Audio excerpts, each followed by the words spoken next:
everyone, my name is John from DM Shower Thoughts, where we try to find our best selves through gaming. Now, I've gotten some cool feedback from some folks about the how to choose a class video, with the link right up there in the little annotation thing. And today we're going to be diving into how to separate flavor text from mechanical text in 5th edition Dungeons & Dragons. So, in 5th edition, there's really two kinds of text that you see in the core rulebooks, and that's flavor text and mechanical text. Now, the easier one to describe is flavor or narrative text, which is how a dungeon master chooses to narrate the elements of the game that are happening in our collective theater of the mind. An example of this might be how, your sword attack against the dragon really cuts through and leaves a really nasty wound, or maybe how a certain spellcaster kind of chants their spells and magic power swirls around them. By contrast, mechanical text refers to the objects and values in the game state and how a player can interact with that game state. Some examples might include reducing a creature's hit points by dealing damage, or by imposing a condition on that creature through a spell or a class feature. Now, the most important distinction between the two is that changing flavor text does not change the game state, whereas changing mechanical text will. For example, let's look at a really simple spell, the Firebolt cantrip, which is accessible by a lot of different characters. It reads, you hurl a mote of fire at a creature or object within range. You make a ranged spell attack against the target. On a hit, the creature takes 1d10 fire damage. A flammable object hit by this spell ignites as long as it's not worn or carried. Now my question to you is, can you tell the difference between the flavor and the mechanical text? Now the flavor text is only the part that reads, you hurl a mote of fire.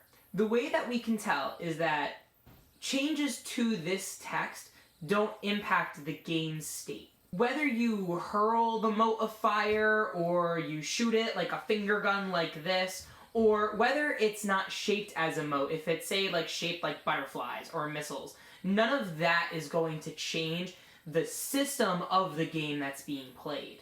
So the rest of the text refers to objects and values in the game state. And there are very impactful consequences if any of that language is changed or forgotten.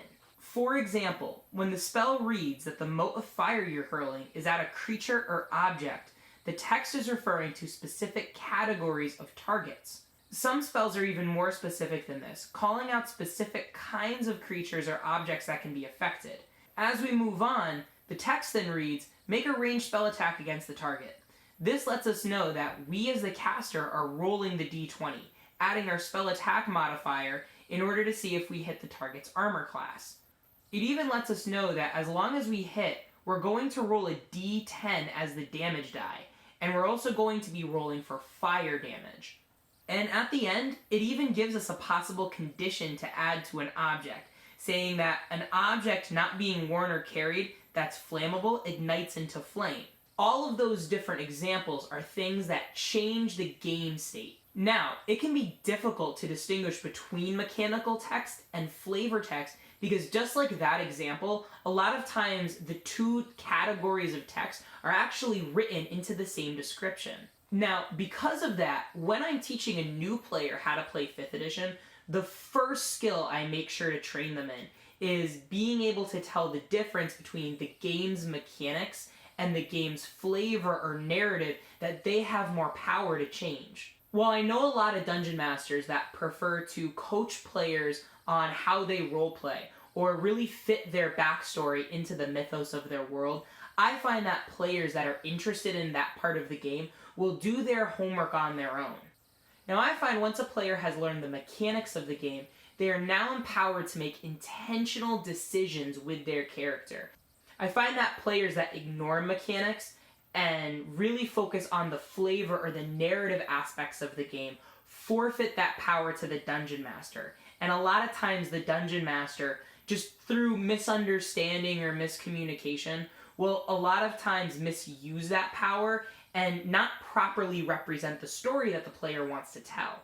This skill to distinguish mechanical text from flavor text also clarifies for each player which part of the game they have the power to change, and which part is really best left to the Dungeon Master to adjudicate and rule. After all, the Dungeon Master is the final judge on the game's mechanics.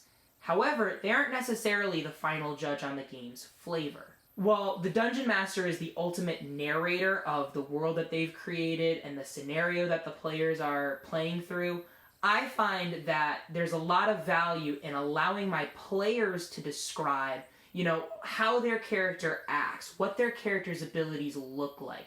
Really, what's the story that they want to tell with their character, and aesthetic is a huge part of that story. Even Jeremy Crawford, who is the lead rules designer in 5th edition Dungeons & Dragons, has said before if there's anything he would add to the player's handbook, it's that players have the ultimate choice of how their abilities appear in the theater of the mind. If you're curious and knowing where that came from, you should check out the video link above. So now that we've defined what flavor text is and what mechanical text is, now we can start having fun and playing with it a little bit. You see, 5th edition was designed with story in mind. For many players, flavor text is more important than mechanical text because the theater of the mind is more emotionally resonant with them. For example, in 5th edition, the usual structure of how player options are presented are flavor text first, followed up by mechanical text that translates those story elements into the game system.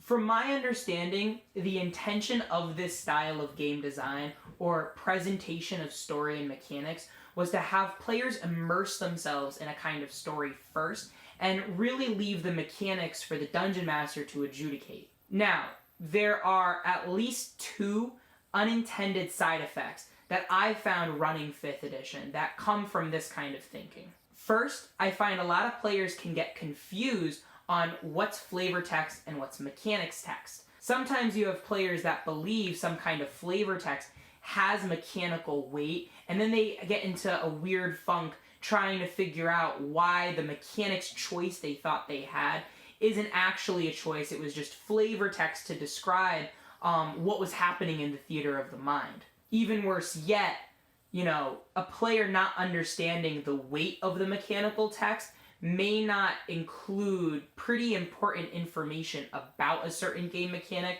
that will really lead to a certain impact on the game state. Examples of this include casting time, an effect's range, an effect's duration.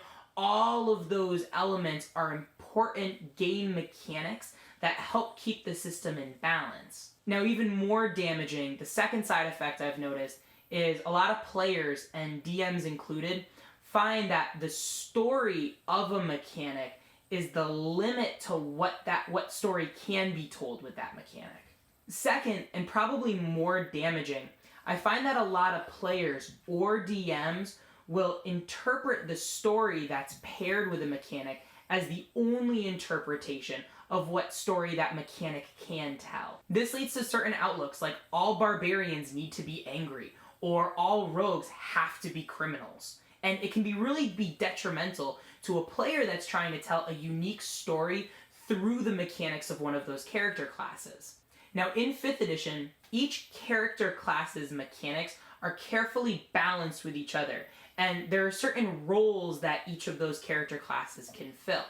However, if you separate those mechanics from their flavor text, a lot of those mechanics can tend to be kind of generic and fill kind of a general role, which frees up each player to describe in their own unique way why their character has that ability. Now, let's look at a feature like the Barbarian's Rage ability. If you look at the mechanical text in that feature, really what it's offering a character is certain kind of damage resistances, a bonus to damage rolls that involve strength melee weapons, and advantage on strength saving throws and strength ability checks. Nowhere in the mechanical description does it say that the barbarian has to be angry or have to be out of control. In the mechanical text, rage is a certain condition that the barbarian goes into to access these abilities. However, the flavor and the behavior of the barbarian isn't necessarily impacted by entering this rage state. Therefore, the story that you tell may be a little bit different than the flavor text that's suggested at the beginning of the feature's entry. Examples of this might be, say, you're a totem warrior barbarian, and instead of your rage being some kind of anger that overcomes you, maybe there's some primal magic that's building in your spirit, and it allows you to shrug off damage and increase the power of your attacks. But you're not angry and not ferocious and not out of control. It's just this magic helps bolster your ability to fight in combat. The story implications of a character having access to certain mechanics isn't bound by the flavor that the D&D design team, put in these core rulebooks. There's a lot of play that the player can have in interpreting how those mechanics relate to their character. I've found that by having a mechanics-first approach to building a character and telling a story, the number of possible stories that you can tell suddenly explodes. I find that if you have players that build from a mechanics-first perspective, that they'll actually be more immersed in the role-playing. Because they have an understanding of the mechanics, they're freed from the anxiety of making sure they're playing the game correctly, and instead they get to play the game on their terms. So now I'm curious for you guys, how do you guys build characters? Do you usually start with the story of a race or a class? Do you start with a mechanics first perspective like I just said and kind of create the story around the mechanics that you want your character to have? Do you do a combination of the two? Is there a third option I haven't considered that you can educate me on? I'm really curious what you guys have to say. Also, have you subscribed to our channel yet? Every subscription really does mean the world to us, and that way we can help also share our world with you. If you want a better look into how Adamus and I kind of approach Dungeons & Dragons, all of the impacts it can have in our everyday lives, check out the DM Shower Thoughts podcast on qagm.podbean.com. And remember, game responsibly. Bye-bye now.